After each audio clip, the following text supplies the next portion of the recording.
Hi friends, welcome to Anujna Telugu vlogs. ఈరోజు mushroom కర్రీని ఎలా చేసుకోవాలో చూద్దాం రండి.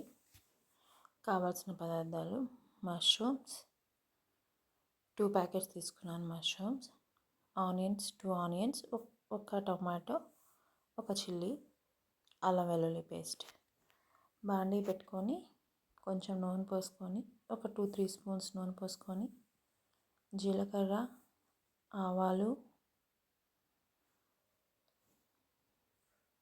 కొంచెం పసుపు వేసుకోవాలి, కొంచెం కరివేపాకు వేసుకొని ముందుగా కోసుకున్న టమాటాలు, ఆనియన్స్, చిల్లీ అన్నీ వేసేసుకోవాలి. ఇవి బాగా వేగాలి, బాగా వేయించుకోవాలి. ఇవి త్వరగా వేయటానికి కొంచెం ఉప్పు వేసుకుంటే త్వరగా వేగుతాయి. ఇది ఒక టిప్. వెజిటేబుల్స్ తొందరగా కుక్ అవడానికి సాల్ట్ కొంచెం వేసుకున్నామంటే త్వరగా కుక్ అవుతుంది. తర్వాత కొంచెం అల్లం వెల్లుల్లి పేస్ట్, ఒక 2 స్పూన్స్ తీసుకున్నాను అల్లం వెల్లుల్లి పేస్ట్.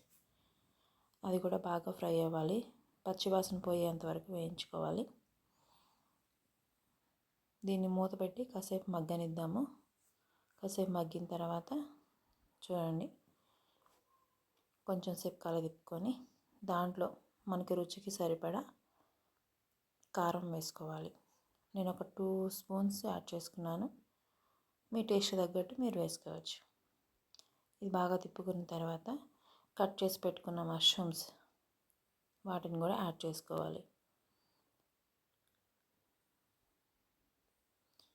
ఈ మష్రూమ్స్కి బాగా కలిసేంత వరకు తిప్పుకోవాలి. నా ఛానల్ కనుక ఫస్ట్ టైం చూస్తున్నట్లయితే సబ్స్క్రైబ్ చేసుకోండి, లైక్ చేయండి, కామెంట్ చేయండి. మూత పెట్టుకొని ఒక 10-15 మినిట్స్ మగ్గనిచ్చుకోవాలి.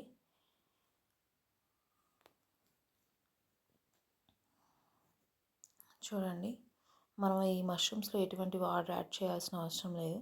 మష్రూమ్స్ నుంచి వాటర్ వస్తాయి బయటికి, అవే సరిపోతాయి. చూడండి ఎంత వాటర్ వచ్చేసాయో, ఆ వాటర్ సరిపోతాయి.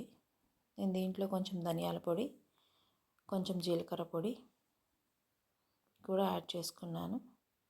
అది కొంతమంది వేసుకుంటారు, కొంతమంది వేసుకోరు. ఇవి కూడా వేసుకున్న తర్వాత ఒక 5 మినిట్స్ అట్లనే ఉంచాలి. చూడండి, ఆల్మోస్ట్ అయిపోయినట్లే. కొంచెం గుజ్జుగా కావాలి అంటే ఆ వాటర్ అంతా కొంచెం ఎగిరేంత వరకు ఉంచుకోవాలి. లేదు ఇలానే ఉన్నా బాగానే ఉంటుంది, అది మన ఇష్టం. అంతే అండి, ఎంతో టేస్టీ మష్రూమ్ కూర రెడీ. Thank you.